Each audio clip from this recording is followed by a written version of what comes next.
But when you heard orders from the top, you got a direct order from Sacramento stating, "Hey, we want you to put in." What did that look like? Who told you, and then how did you deploy that order? So a lot of it was shock and disbelief initially. It's like, you can't believe this is happening.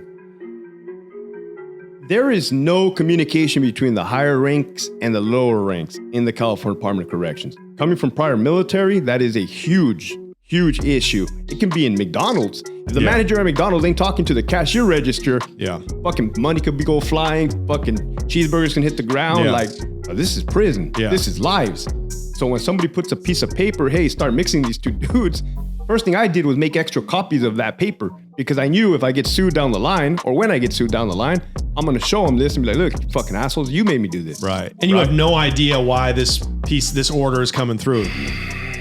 No, because we're not in those meetings up in Sacramento. We're not talking to the governor. We're not talking to the stakeholders, as they like to say. So what was that order? When you were boots on the ground, what did that order tell you to do? And what gangs were involved when that happened? All of them. So it was the Southsiders. So I know we said the whites are extremely dangerous, because they are, and violent and deadly, because they are. But the Southsiders have numbers. Right? They will mop you up in sheer numbers, right? And they're ferocious as well. I never worked with Northerners, so I don't have that experience, but they have politics. They have common sense. You are not going to allow a child molester or a rapist to be on your yard. That's what they were doing, mixing them. So and what would happen when a child molester hit a yard full of Sureños? They would beat them up, they would stab them, they would slash them. A lot of the time we didn't see. Especially at Donovan, there was a lot of blind spots. So again, you would see a guy all slashed up, hey, hit your alarm, put the yard down to get this guy medical attention. These Southerners, these Sureños, were hoping, and this makes sense, hoping that they would get put in handcuffs and get sent away to the whole ADSEG, so they no longer have to be there. Because if they stay there, they are deemed no good by their own people. Right. So you can't even be near somebody who's got a jacket, because they're either getting stabbed up. That makes you no good. Yeah. So something has to give immediately. Like, how quickly, when they release somebody into the general population, did they get hit? I'm going to tell you a story that you may not believe. I didn't believe it either. There was a warden, right? And ADSEG, the whole.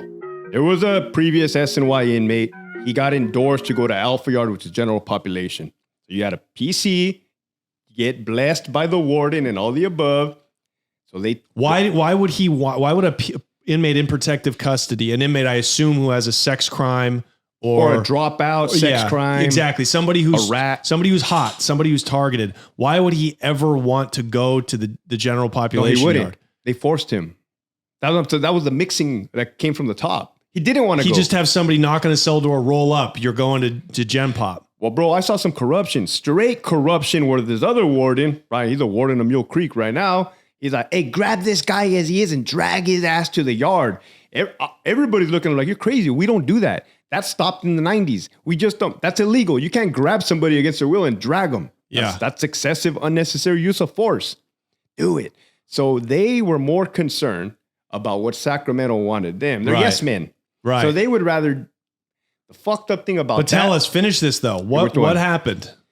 This was another warden, the previous warden before that one.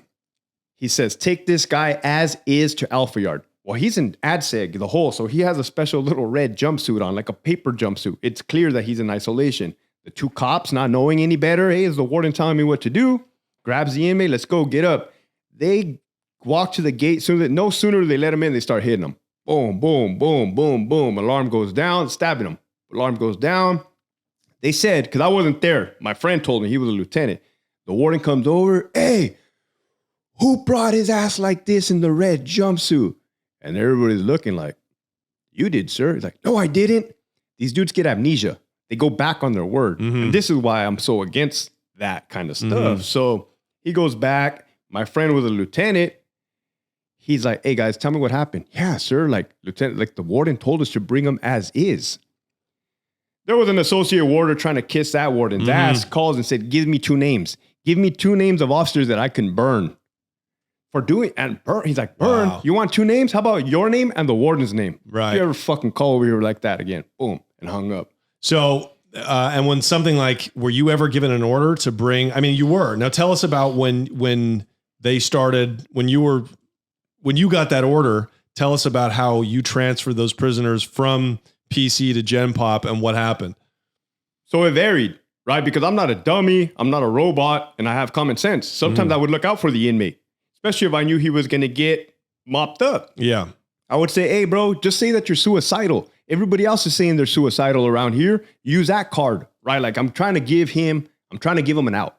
Yeah. So that I don't have to put him in a bad spot. Right. So neither of us get wrecked. Right. So if you had an order to take a guy from protective custody to mainline, he could say, hey, I'm suicidal, and that would stop the transfer. I would do all kinds of little tricks, right? Little tricks that I'm having to think on my feet to try to get out of a jam. I wasn't always successful. Right. You know what I mean? So what happened? Tell us about a time that you weren't successful, where you were big forced. Ass dorms, minimum. Donovan, big giant dorm, looked like a college dorm, and another one. And these are minimum security. Minimum security. They didn't care at all.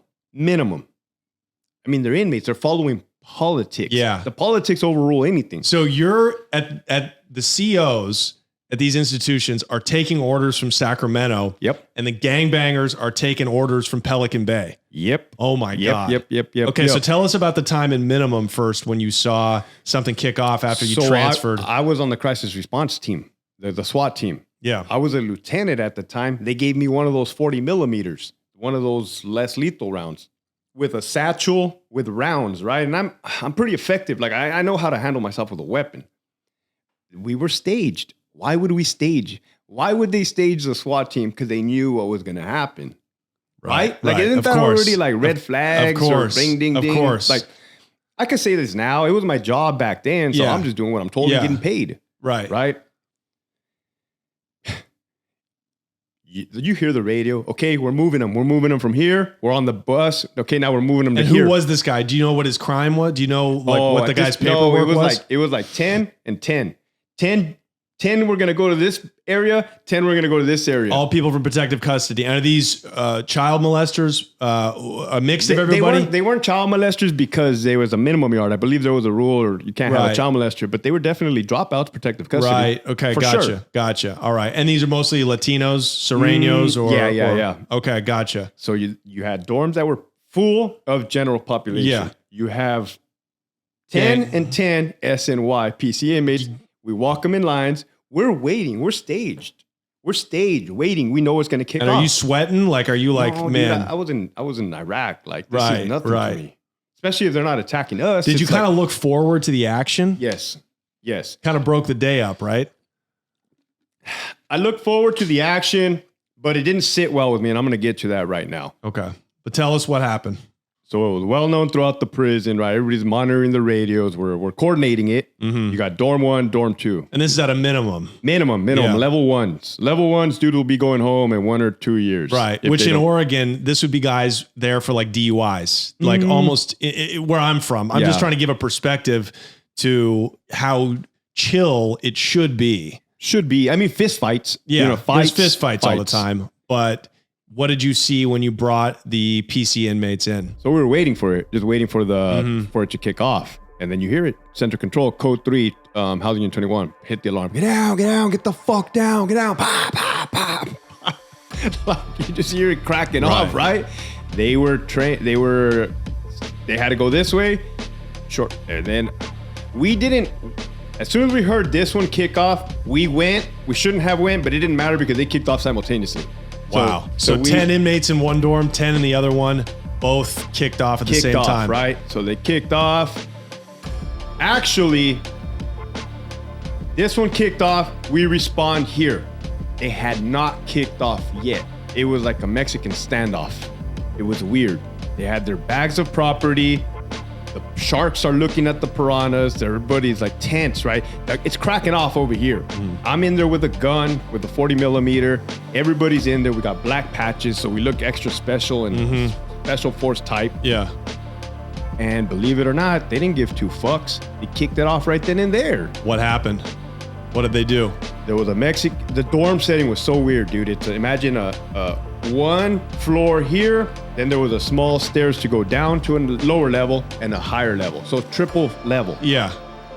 And one Mexican climbed the stairs to go to this upper. I was going mad dogging. Right? You talked about tension, the tension before. Everybody knows what's about to happen.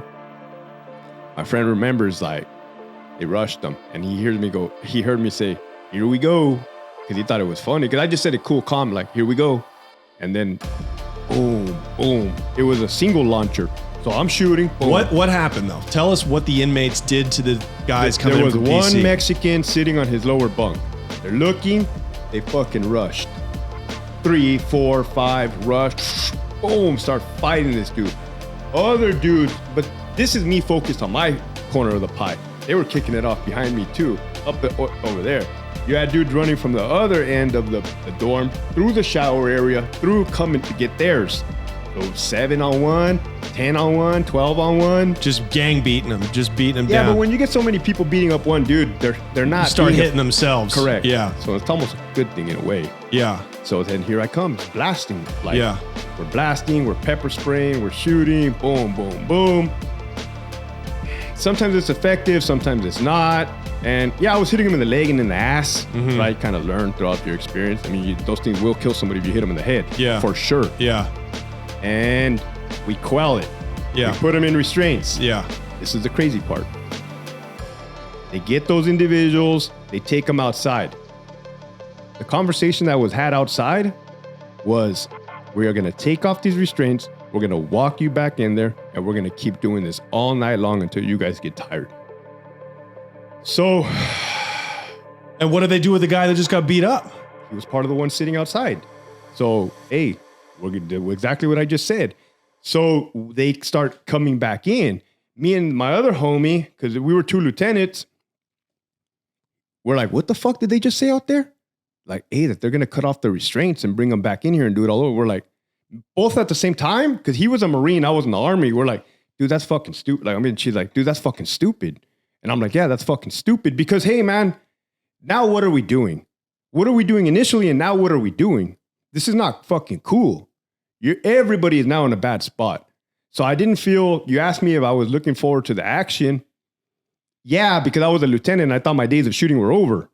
But the way, I'm not down with shooting fish in a barrel. I'm not down for unethical bullshit. So they bring them back in and everybody is like this, like dreading it. Everybody, the cops, the COs, like, and I want to make that clear. Ain't nobody was cool with this shit. Like, dude sits back down, you know, bloodied or little. He didn't get rocked the first time, right? And he's like looking. That's what I give the dude. That dude had heart. That dude had fucking heart, because all these dudes did that fucking went back in there. And then sure as shit, it kicked off again. Fucking dude, this is where I'm letting this dude up. Shooting the dude in the ass, shooting the dude in the thigh, boom, boom, boom. I hit him like 5 times, all the way up the leg. And Sereno's just, and it's just people running at him, beating him up again. Everybody's trying to get in work, right? Correct. Everybody needs to show that they're at least putting in an Correct. effort to try to beat this guy to death. 100%. Wow. 100%. Wow. How many times does this happen? And they bring him out? Twice. Twice. So they take him out again. Then now we're upset. First we were confused, and now it's like, hey, this is fucking stupid. Were you trying to intervene? Were you trying to say, get me a higher up to stop this? So you have the crisis response team commander. I wasn't the commander then. Nobody really knew who was running the show. Was he running the show because he's the crisis response? Was the captain of that facility running the show? Was the administrator of the day, the AOD running the show? Mm-hmm. Did the warden have overall authority? So you had all these chiefs. Right. But you didn't know where it was. Nobody knew where it was actually coming from. Where these orders. We knew where it came from. It originally came from the memorandum from Sacramento. Let me cut you off. What if you took that memorandum and went to the press? Like, did anybody think about like exposing this kind of corruption or this kind of mismanagement? Hey guys, if you like that clip, make sure to check out the full episode right here and subscribe to our channel right over here.